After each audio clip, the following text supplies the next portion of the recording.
Hi అండి. అందరూ ఎలా ఉన్నారు? బాగున్నారా? నేను కూడా చాలా బాగున్నాను. కాలు కొంచెం పర్లేదనమాట. బాగానే ఉంది ఇప్పుడు. ఒక పని మీద నేనైతే ఆంధ్రాకి వెళ్ళాల్సి వచ్చిందనమాట, మా అత్తమ్మ దగ్గరికి. సో దానివల్ల మా హస్బెండ్ బుడ్డోడు వచ్చి నన్ను బస్సు అయితే ఎక్కించారనమాట.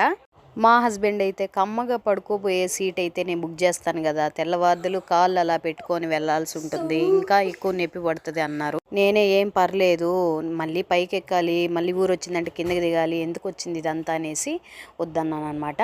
ఇంకా ఎర్లీ మార్నింగ్ 4:30కి అంతా రీచ్ అయిపోయాను సిఎస్పురంకి.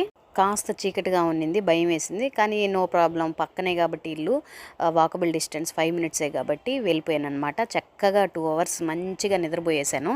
మంచిగా ఒక టీ తాగేసి ఇక వెంటనే చెట్ల దగ్గరికి అయితే వెళ్ళిపోయాను. ఏ చెట్లు వేసింది, ఏ కాయలు కాసాయి, ఏ పువ్వులు పూసాయి, ఎన్ని చెట్లు వేసింది, తెల్ల గొంగూర వేసిందా, ఎర్ర గొంగూర వేసిందా, ఇవన్నీ చెక్ చేసుకుంటూ అలా కాసేపు గడిపేశాను అనమాట. ఈ లోపల ఇడ్లీ చేసేసి కొబ్బరి చట్నీ చేసింది మా అత్తమ్మ. ఇంకా తినేసి బ్యాంక్ పని అయితే చూసుకొని 3కి అంతా నాకు పని అయిపోయింది అనమాట. ఇంకా రిటర్న్ వచ్చేసి టికెట్ మళ్ళీ బుక్ చేశారు మా హస్బెండ్.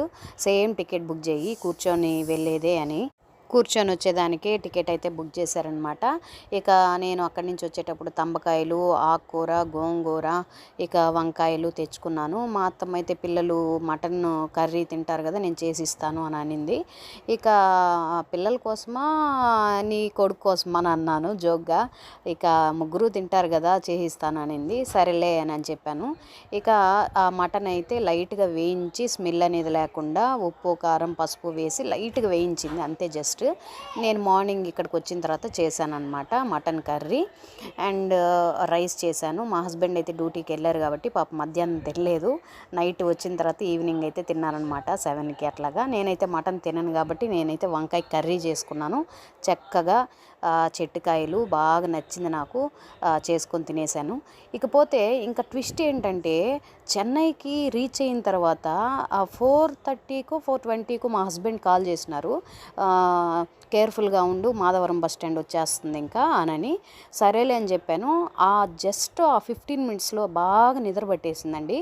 ఇక నిద్ర పట్టిన తర్వాత వెంటనే పడుకొని ఉండిపోయాను. బస్సు ఆగి ఒక 20 మినిట్స్ దాకా కూడా నాకు తెలియలేదు, అందరు వెళ్ళిపోయినారు. ఇక ఎవరో ఒక పాప వచ్చి, ఆంటీ చాలాసేపు అయింది ఆంటీ, బస్సు ఆపేసి అందరు వెళ్ళిపోయారు అని చెప్పింది. ఇక సడన్గా చూడు బాబు, నాకు అసలు టెన్షను, ఇట్లాంటి ట్విస్టులు కూడా జరుగుతుంటాయి అప్పుడప్పుడు అనిపించింది. ఒక్కసారిగా షాక్ అయిపోయాను. ఎప్పుడు నాకు అలా జరగలేదు. కానీ ఎక్కడికన్నా వెళ్ళాలి అనుకుంటే మాత్రం ఇల్లు, పిల్లలు, పనులు అవ్వదండి, మ్యాక్సిమం అవ్వనే అవ్వదు. కానీ ఎనీవేస్, వీడియో కనుక నచ్చినట్లయితే ప్లీజ్ లైక్ చేయండి. Bye bye.